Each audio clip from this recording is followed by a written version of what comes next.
Armor Research Foundation with chemistry, and then I was at Argonne.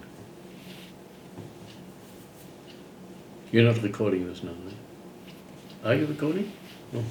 I should have put my hands on. I'm sorry. That's right. I apologize. No, don't worry about it. Okay, so what did you initially start doing at Armor Research Foundation?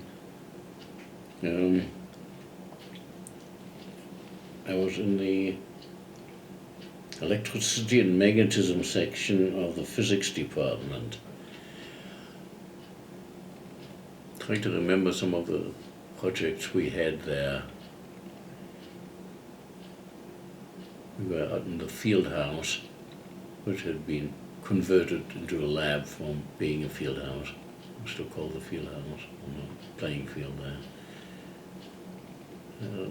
It's such a distant past. I don't even remember what it was we were working on. Where were they located?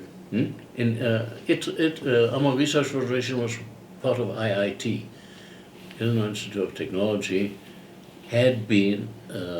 was a conglomerate of the Armor Institute, which was a school for technology, founded with money from the armor meat packers, and hence the name.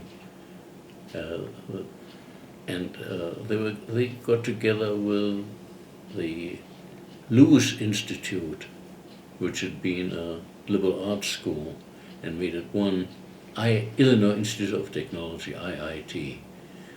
So they consider themselves now a full university. Later on, they were also joined by the Kent School of Law. That was later, but they didn't change the name at that time. But it was, and when I joined the Armor Research Foundation, which was a division of IIT, the university, dedicated to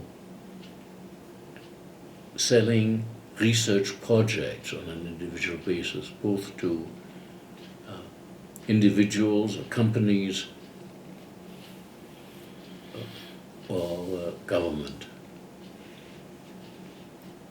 We had more industrial contracts, but the money we were getting in was dominated by the government contracts we had.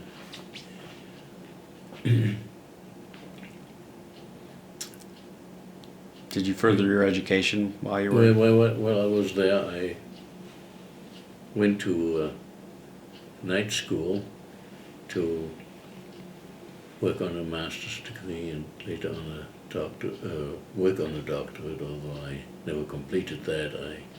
Everything but the dissertation. EBD, all but the dissertation.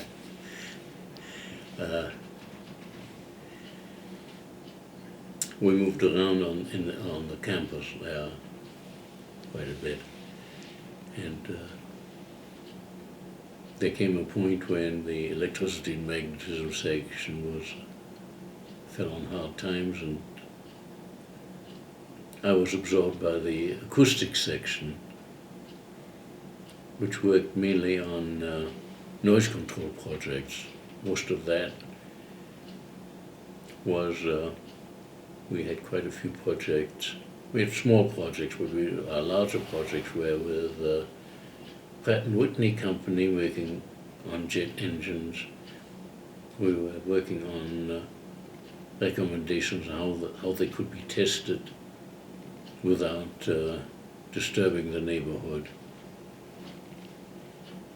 We designed, we worked on acoustics of halls, we did noise survey. There was one paper in particular, I remember George Bonvalet and myself issued a paper on noise in manufacturing industries, and we published the typical noise levels in manufacturing industries. We had lots of projects going around measuring noise levels and analyzing it into octave bands and reporting the noise levels people were exposed to. It was one of the early papers in that.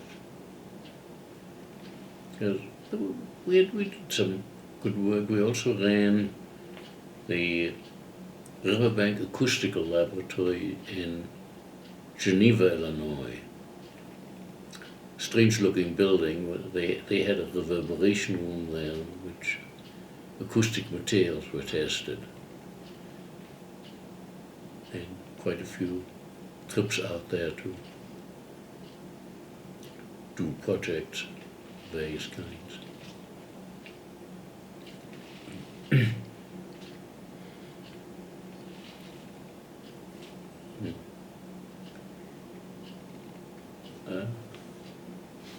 Let me just